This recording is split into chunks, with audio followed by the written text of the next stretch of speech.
मेरी एक रंगी दुनिया की बहुरंगी चाहतें, जिसके बीच न कोई डगर न कोई पुल, बस घनी रात घने जंगल। घर में अकेले रहती मौन आत्मा बोलने सुनने लगी थी कोई और बोली बानी। मैं जिंदगी की खड़ी चढ़ाई चढ़ रही थी, फिर वो आया।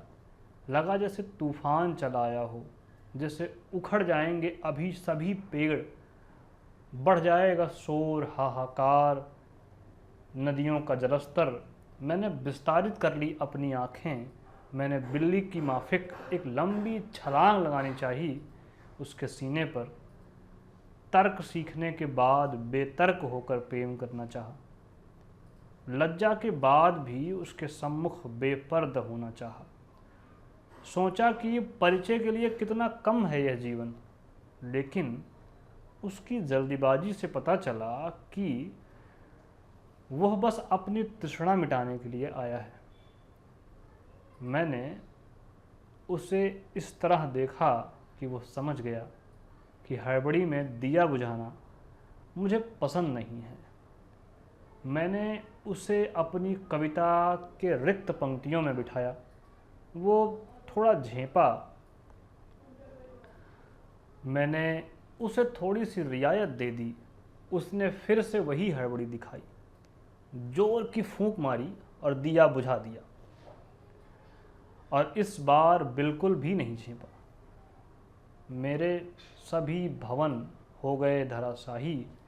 मेरी सभी नौकाएं जो थीं बच निकलने के लिए डूब गईं। तूफान के बाद की बरसात में शिशिर ने खड़खड़ करके झाड़ दिए सारे पत्ते।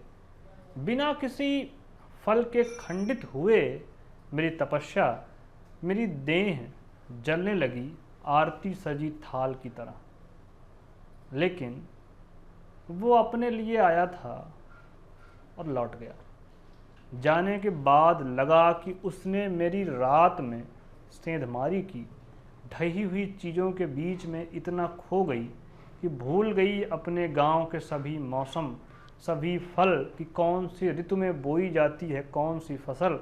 सभी फसल फल फूल मसले गए उसकी चट्टानी पीठ के नीचे। मैंने उन फूलों को सूखने का, मुरझाने से बचाया। मैंने उन्हें खूब शीतल जल से सींचा, खिलाया अपने घर का एक एक कोना। कम उम्र नहीं खर्च की, पूरे 35 साल लगे वह कोना खोजने में जो देह में था जैसे कस्तूरी। अनुपम सिंह।